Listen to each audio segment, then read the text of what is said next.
नमस्कार मित्रों, मेरा नाम है आदित्य। आप देख रहे हैं एडवोकेट आदित्य यूट्यूब चैनल।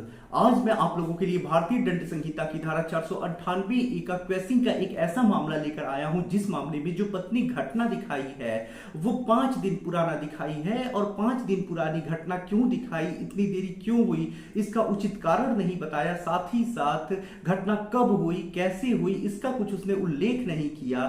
साथ ही साथ कोई साक्ष्य नहीं था।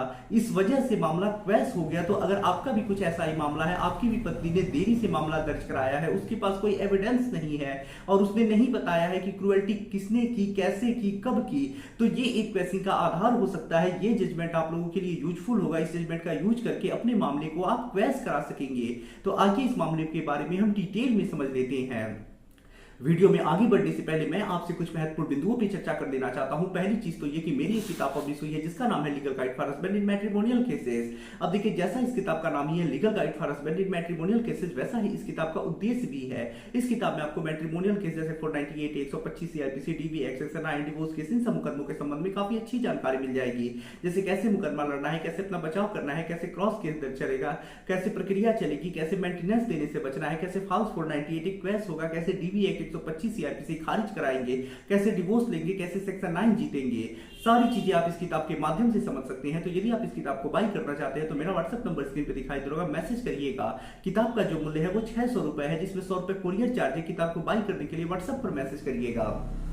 अगली जो महत्वपूर्ण बात है वो ये है कि देखिए, हाईकोर्ट और सुप्रीम कोर्ट के जो मैट्रिमोनियल केसेस से संबंधित पति के फेवर में जजमेंट आती हैं, जिसमें पति के ऊपर लगा केस क्वैश हुआ हो, डिस्चार्ज हुआ हो, 125 सीआरपीसी या डीवी एक्ट खारिज हुआ हो, पति को मेंटेनेंस ना देना पड़ा हो, तो इस प्रकार पति के फेवर में जो जजमेंट्स आते हैं काफी ज्यादा अन्य पतियों के लिए यूजफुल होती है, क्योंकि हाईकोर्ट और सुप्रीम कोर्ट के द्वारा दिए हुए जजमेंट रूलिंग जजमेंट होते हैं और उनका यूज आप किसी अन्य अपने केस में जिसमें सेम फैक्ट हो लगा करके और कर सकते हैं। और जो फायदा एक पति को हाई कोर्ट या सुप्रीम कोर्ट से मिला है वो फायदा आप अपने केस में सिर्फ रूलिंग जजमेंट लगा के त्वरित ले सकती हैं।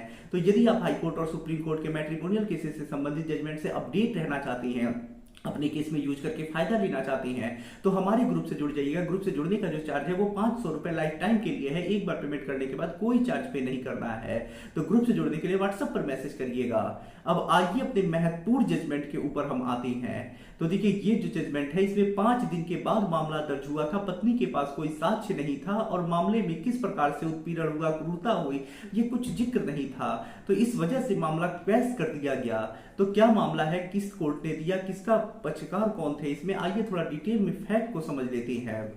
तो देखिए, ये जो जजमेंट है वो कर्नाटका हाई कोर्ट ने दिया है और ये जो जजमेंट है वो judgement Guru सिद्धाप्पा versus state of Karnataka के केस में आया है। और ये जो मामला है भारतीय दंड संहिता की धारा 498 के झूठे मामले को क्वैश कराने से संबंधित है। मामले में होता कुछ ऐसा है कि पत्नी आरोप लगाती है कि जब शादी हो गई तो शादी के बाद कुछ दिनों तक उसे ठीक से रखा गया, उसके बाद उसे अपमानित किया जाने लगा, प्रताड़ित की जाने लगी, शारीरिक और मानसिक प्रकार से उसे प्रताड़ित किया जाने लगा, क्रूरता किया जाने लगा और दिनांक 2/9/2023 को काफी ज्यादा उसे अपमानित किया गया, जिसकी वजह से वो घर छोड़ के यानी मायके अपने चली आई, ससुराल अपना छोड़ करके मायके चले आई।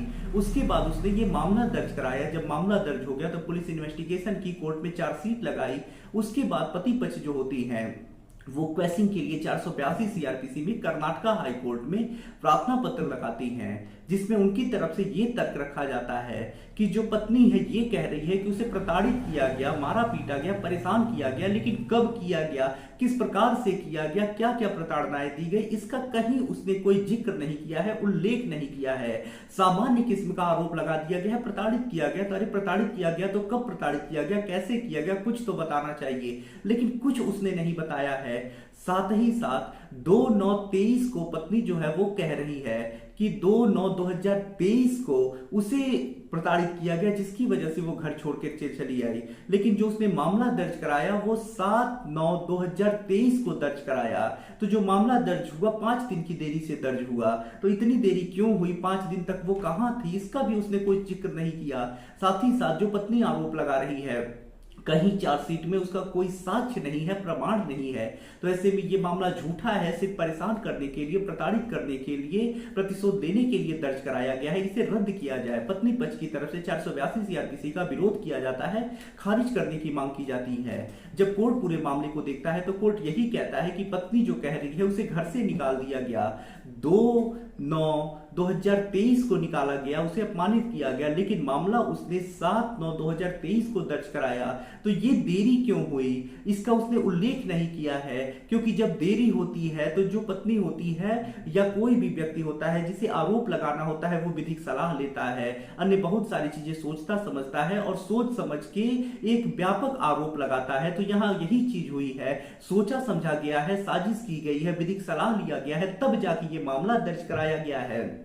साथ ही साथ देरी का उचित कारण नहीं बताया गया है कि 5 दिन की देरी क्यों हुई, मामला क्यों लेट से दर्ज कराया गया। साथ ही साथ पत्नी जो आरोप लगाई है कि उसे घर से निकाल दिया गया, मारा पीटा गया, परेशान किया गया, तो कहीं उसने कोई ऐसी चीज नहीं बताई है कि किस दिन, कैसे, किस प्रकार से उसके साथ प्रताड़ना की गई, तो इसका भी उसने कोई उल्लेख नहीं किया है। साथ ही साथ चार्जशीट में किसी प्रकार का कोई ऐसा साक्ष्य नहीं लिखा है जिससे ये प्रमाणित हो कि जो बातें वो कह रही है वो सच है। तो ऐसे में ये जो भी पत्नी आरोप लगा रही है, जो आधार बताए गए हैं, उन आधारों पर रद्द किए जाने योग्य है और मामले को रद्द कर दिया जाता है।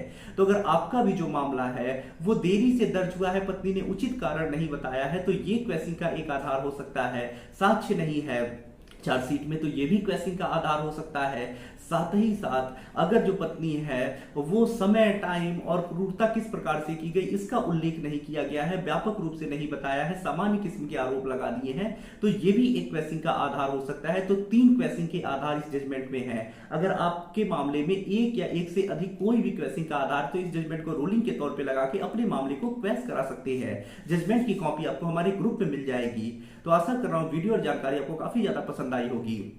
अगर आप किसी कानूनी समस्या से परेशान हैं, ऐसे में आप मुझसे फोन पे बात करके अपनी कानूनी समस्या का समाधान प्राप्त करना चाहते हैं, तो मेरा व्हाट्सएप नंबर स्क्रीन पे दिखाई दे रहा होगा, मैसेज करके अपॉइंटमेंट बुक करा के आप मुझसे कॉल पे बात कर सकते हैं। वीडियो पसंद आया हो तो वीडियो को लाइक करें, अपने दोस्तों के साथ शेयर करें, और यदि आप चैनल पे नए हैं तो चैनल को सब्सक्राइब करके बेल आइकन को दबाएं। मिलते हैं नए वीडियो के साथ अगले दिन, तब तक के लिए जय हिंद, जय भारत।